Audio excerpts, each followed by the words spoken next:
Could you share a little bit about the revenue growth that you've experienced since we started working together? Since working with you, year over year, we're up 60% in revenue. So, can you tell us just a little bit about your agency, types of services you offer, types of clients that you were working with before we started working together? Primarily content agencies. Before I met you, we worked with great founders, agency owners, CEOs, but I think we were more towards, we went kind of low to mid market and was really trying to get up into that enterprise value level. And Like, what do you think has made that transition from being able to mostly just sign smaller clients to now being able to get some of the enterprise clients? talking to you has been huge. What's going on, everybody? We are here today with Clifton Sellers. He is the CEO of Legacy Builder. Clifton, how are you?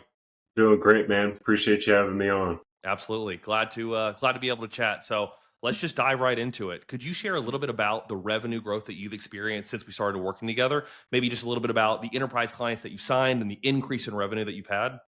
Yeah, absolutely. So since working with you, I mean, we started late last year. I think revenue is up year over year. We're up 60% in revenue. I think a big Nice. part of that is just how we talked about offers and creation and value creation going upscale. So we're about 60%. And I think we'll finish about 60 to anywhere from 90% up in revenue this year. I So like it. Well, we will do our best to get that to past 90 to 100 to 120 to 150, God willing, right? We'll make it happen. You got the work ethic for it, so we'll get there. So, can you tell us just a little bit about your agency, types of services you offer, types of clients that you were working with before we started working together? yeah, so primarily content agency. So we were primarily working on X and LinkedIn. We acquired a newsletter agency towards the end of last year, and I was trying to figure out how that fit into my offering and my offer stack. We work with, before I met you, we worked with great founders, agency owners, CEOs, but I think we were more towards, we went kind of low to mid market Yeah. and was really trying to get up into that enterprise value level and work our way upstream. And that's where we've landed ourselves now. Yeah, no, I like that. So that makes sense. I guess how has your approach changed? Like you've went from going on, lower end, smaller agencies, smaller founders, smaller businesses. Like what do you think has made that transition from being able to like mostly just sign smaller clients to now being able to get some of the enterprise clients that you've, wanted to go after? Yeah, I think talking to you has been huge, right? So thinking through the mindset of, first of all, feeling that our offer is good enough to go upstream. I think that's a block for a lot of people in the agency Mm, space. Um, I think about how do you perceive value? I mean, we tie a lot of things to ROI in our space, but there's also time savings. There's savings from an operational standpoint, mm, uh, platform knowledge, expertise, and I think that's what we really bring to our clients. So, really looking at everything that we can do for enterprise clients, where whether it's from social content or newsletter building or short form video editing, and putting that into a package that makes sense to them yeah. from a positioning standpoint. Yeah, that makes sense. That's super interesting what you said about like the value that you can truly drive. Because I see so many agencies that think value just means direct ROI from this engagement today, right now. And I know that's a big thing that we shifted with yours was, yeah, of course you guys can provide more cash, more leads, more whatever. But that shift from going primarily just focused on our service gets you more leads to now our service gets you more authority, more opportunities, more networking events, podcasting, speak, like all these different things that you can do. And so that to me seemed so like a lot of people might see that and go, that's such a small change, but it's about what larger companies actually want, right? Small companies want, how do I get some cash today? Large companies go, over the next 12 months, what can I do to really reposition myself? Has that kind of been your experience as you talk to more of these enterprise clients? Yeah, and that's a huge part of it. I think there's a lot of ways you can get more leads. We call that quick wins, right? Like Yeah. there's a lot of quick wins in email marketing and ad spend and different things like that. But when you really talk about a true moat, most of our clients have competitors, and the only way to stand out in the enterprise space is to have a differentiating factor. And to Yes. us, the differentiating factor is that founder led brand, founder led sales. And I mean, there's studies about attribution out there. about a strong founder led brand, whether it comes into a physical product, a digital product, a SaaS, a service, a coaching offer, insert any modality you want Yeah. there. You have a strong person at the head of that, even the C suite. You're going to have a higher likelihood to close and beat your competition because you have that personal authoritative factor. And I tell people all the time, I'm case study number one. You know, me having a huge audience, me posting content consistently, me positioning myself as an authority has completely changed my life. And so Yeah. it it's easy. It's a lot easier to do it for people that have these multi-million dollar companies that have these amazing world changing ideas and services. Yeah. Because they have, I always tell people they don't have a content problem. They just have a content creation That's interesting. You said something else I thought super interesting on that side, like the ease of the ability to get results or work with these enterprise clients as opposed to some of the smaller clients, right? I talk to people all the time who think that, hey, it's way easier for me to work with somebody paying me 2K, 3K a month, small business, whatever, than it's going to be working with like a larger company. Has that been your experience? Has it been easier to work with enterprise clients as opposed to some of the smaller clients, or like what's been your experience there? Enterprise clients are easier. It's not it's not that they're better people or different things like that. It's just it's about the phase in which a founder finds themselves in, right? Yeah. And I've been in that phase, so I can speak to it. When you're at the lower end of your founder journey or company journey or whatever, um, you have to make money, right? And you have to make money fast. And I'm not Yes. saying enterprise clients don't have to make money or make money fast, but they kind of have a larger playing ground, if you will. Yes. And so they can work in a 5 year vision, whereas lower end clients are working in a 6 to 12 month vision. And If so that. if that, right? Some of them are working week to week vision, Yeah. right? And so when you take that and you think about that from a time standpoint, a personal brand, I talk about this all the time. A personal brand doesn't happen in 90 days or 120 days. It starts in 90 days and 120 days, but it's really built year in and year out of consistent content going out. Yeah.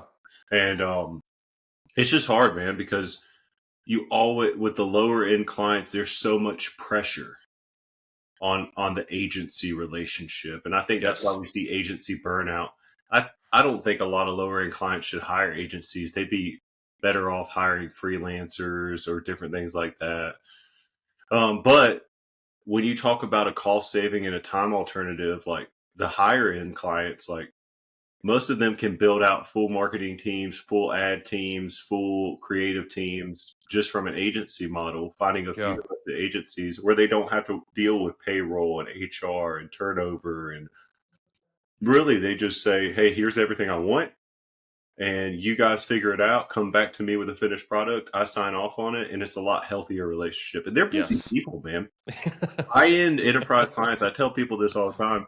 The number one question I get with most enterprise clients isn't how much money are you going to make me, different things like this. It's like, how much of my time is this going Yes. to take? And you have to, we built our systems with that in mind. Like, how much can happen asynchronously? How much can happen without like a ton of input from the client? What can we do on our side to make sure when they're ready to make decisions, they have all the information they need to make those decisions, and then we can just execute on the back end. Yeah. No, that makes complete sense, man. And, I think you hit on a lot of things that are super important on that side. And one of the bigger ones is the small clients are always just concerned with what is going to happen today, this week, this month, next 30 days, whatever else. Whereas, like, and this is not, it's not just siloed to personal branding. Lots and lots of services, marketing services in particular, they take time to develop. They take time. What happens in 30 days is not nearly as impactful as what happens in 6 months, 12 months, whatever else. And when you are on basically the chopping block all the time, if you don't get immediate results, like a lot of your relationships could develop great results for those clients, but they never see it through, right? And so that's just something that it's good to hear you affirm that as you've gone through this process yourself, because I know specifically for what you do and what a lot of other agencies do, like they need more time to be able to implement. So that makes total sense. Another thing that you said that I think is really interesting is your belief that your offer can be worth more, your belief that your offer can go up market. Can you tell me a little bit about like what that means, or maybe what made you feel that your offer can be worth more than what you were charging originally? I think working with you, I always tell people when you're looking for a coach or a mentor or somebody to feed into your business, you want to have people that have done the thing you have done, Yeah. and that's what drew me to your offer, is that you have done what I want to do. And so I think, piggybacking off that, you have to, once you affirm that somebody can do it, just like the 4 minute mile or Yeah. different things like that, right? Like once you see somebody has done it it happens once for you, you're like, oh man, like this works, And I think I always I was watching a video yesterday, and it was actually 50 Cent in the video, and he said a bottle of water at the convenience store cost $1. On an airplane, it costs $3. In the airport, it costs $7. And the value of the water didn't change, just the location in which you're selling changed. The And I think perception. if you don't feel valued, and he said this, if you don't feel like you're getting enough value for your stuff, it's not that you need to change the product, you need to change your location. Agreed. And so as you move more towards money and power, time, like a person's time can be worth $100 over here, it could be worth $1,000 an hour over here.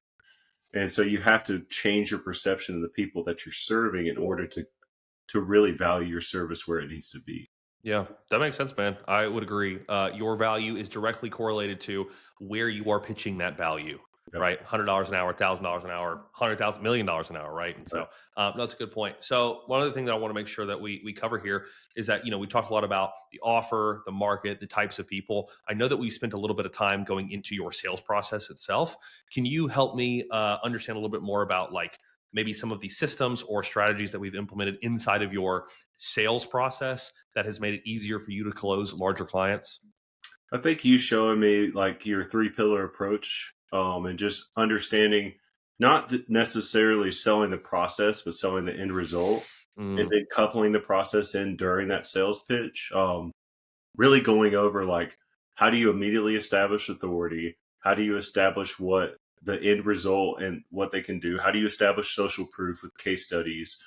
And then how do you get to a place in discovery? And that's the biggest part I want to say, is like, when I met you, the most important part I took of the sales process is how much time you need to spend in discovery before you mm. get to the actual pitch. I think a lot of people, when they're first starting out, make the mistake of getting on Zoom, waving really fast, and then going straight into the pitch. Yes. And you really haven't given yourself enough time to understand why the person scheduled the call in the first place. Hmm. And when you get on the call and you're like, hey, I want to understand, first of all, why you scheduled this call, why you want to buy this thing, like what problem do you think it's going to solve for you?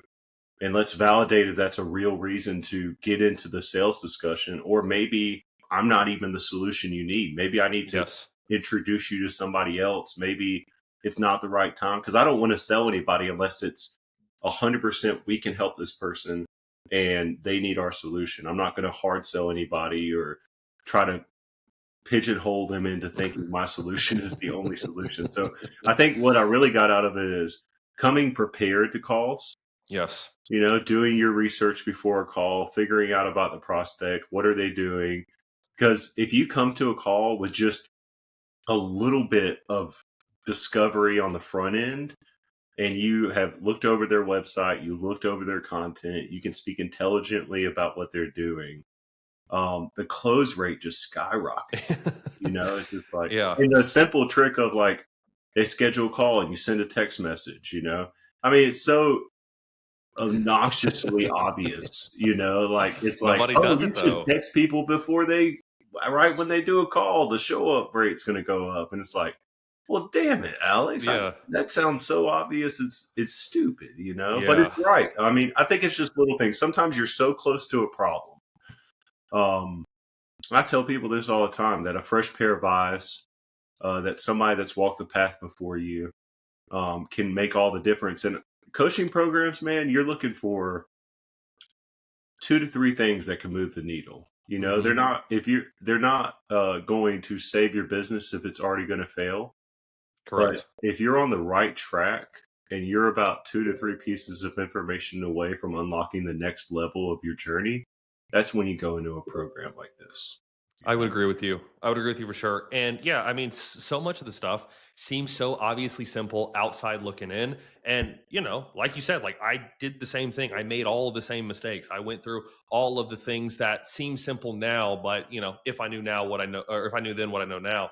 And so I think that's good. And something else you hit on that I think is so important is like when you are trying to sell larger clients, like you have to remember that the sales process, that discovery is their entryway into your agency world. Like how they view you, their perception of you as a whole is all based around a 30-minute, 45-minute conversation. And so if you are able to show up going, hey, I already know a ton about you, like their perception of you is that you are going to be somebody who's on the ball, who's got it going on, who's not going to sit around and wait. And that's what, like you said, enterprise clients are looking for, people who are truly committed experts, people who can get the stuff done so they don't have to spend so much time wasting time really on that side. So no, I think you hit on some good points there. So I want to get into the nitty gritty here, and I'm going to be very direct. So shoot me straight. You're not going to hurt my feelings. So let's talk about the actual investment in working in the program, right? Did you see a return? If so, how long did that take, and what has been the overall ROI on the program? Did see a return, yes. That's good. There you go. Take a collective sigh.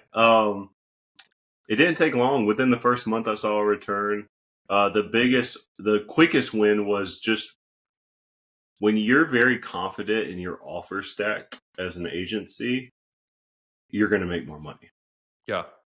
And coming in and saying like, okay, what's my offer stack? How do I stack these things, all these little things that I can do? How do I make it very obvious to like, hey, you can start here, and then you can add on here when you're ready.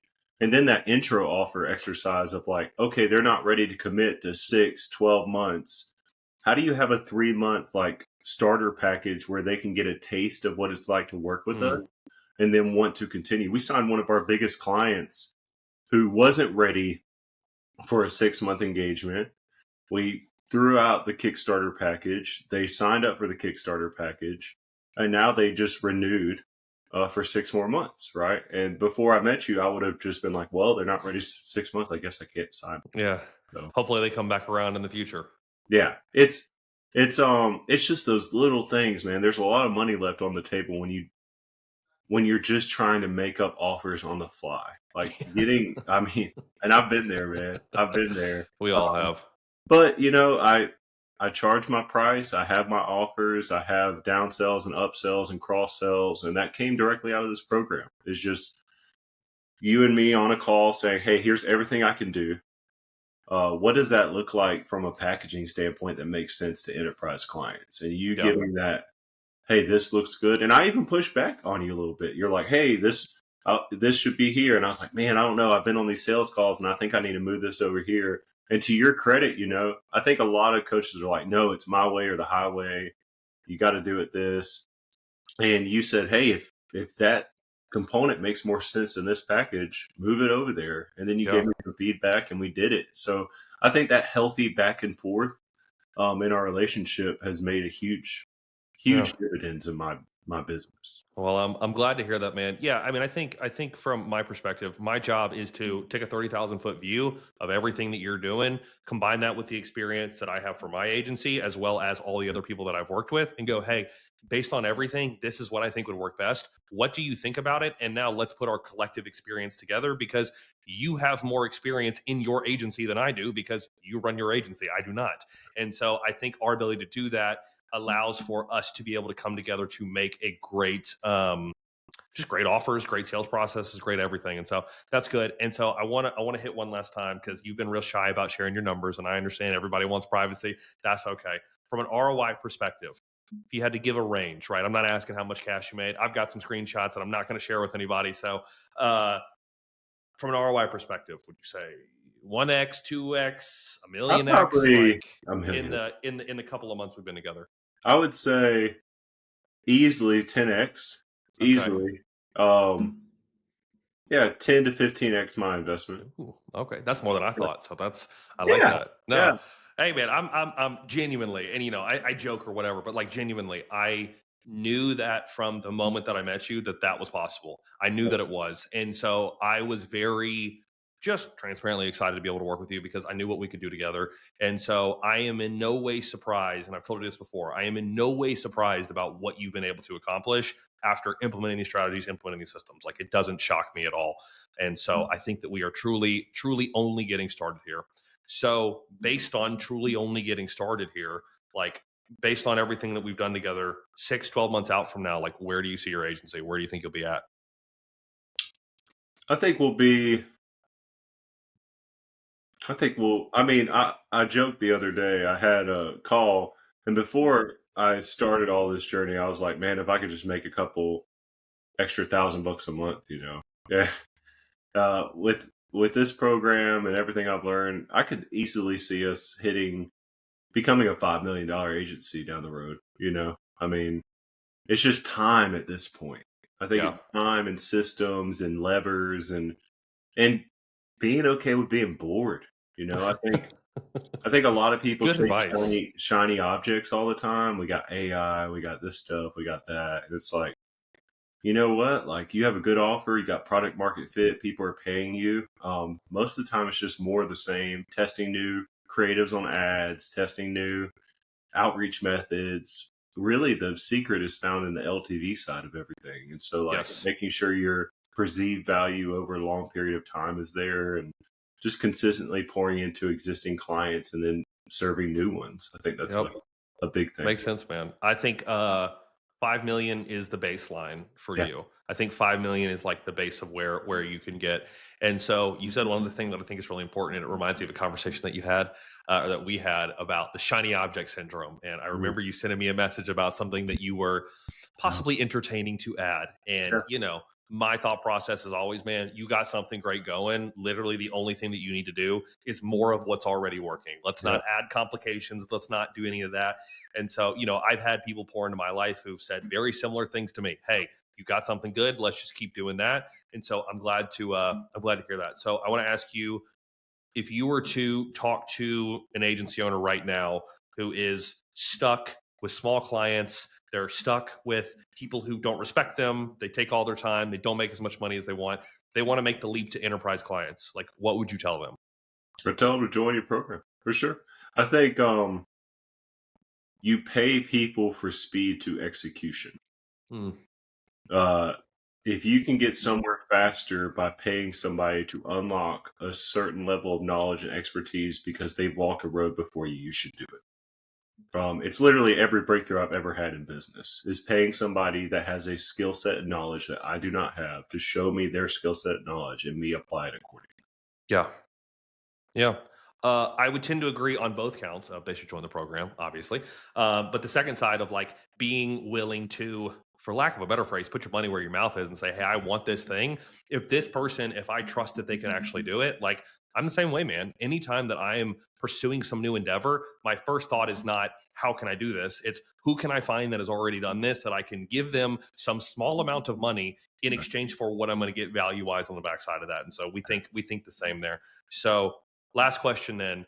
If anybody's watching this and maybe they've considered enterprise clients, they've thought about the program, whatever else, and they're a little bit on the fence about working with me, working with us in the program, like, what would you tell them about whether or not it's worth taking the leap, taking the chance, making the investment?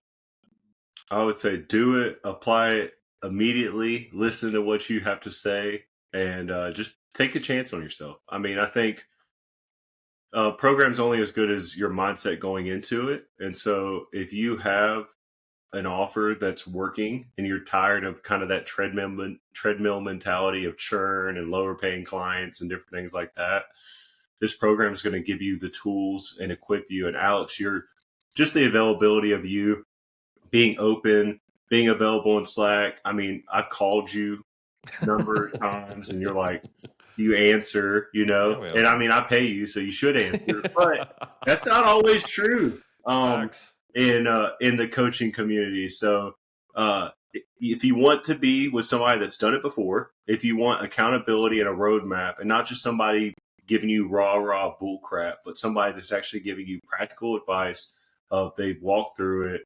I can't tell you the number of times you've sent sales calls or templates or contracts or even unique situations of, hey, this is happening in my business and I've never experienced it before. What should I do? And you're like, oh, that's happened to me.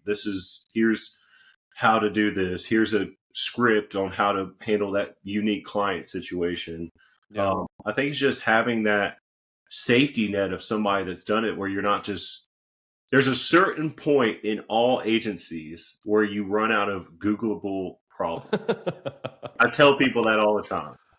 You can't Google solutions at some point. Yes. And when you've hit like 30, 50K a month MRR, or even lower, like 15, 20, and you're like, man, I have a good offer, but like I'm stuck in this 15 to 40K or even 100. Like I've been at 100K for a year. You have to realize that you're in a rut, and the only thing to get out of that rut is a change agent. And you have been my change agent. So I think anybody that's in a rut, that's like, man, I need to make a change, you're a reputable source for that.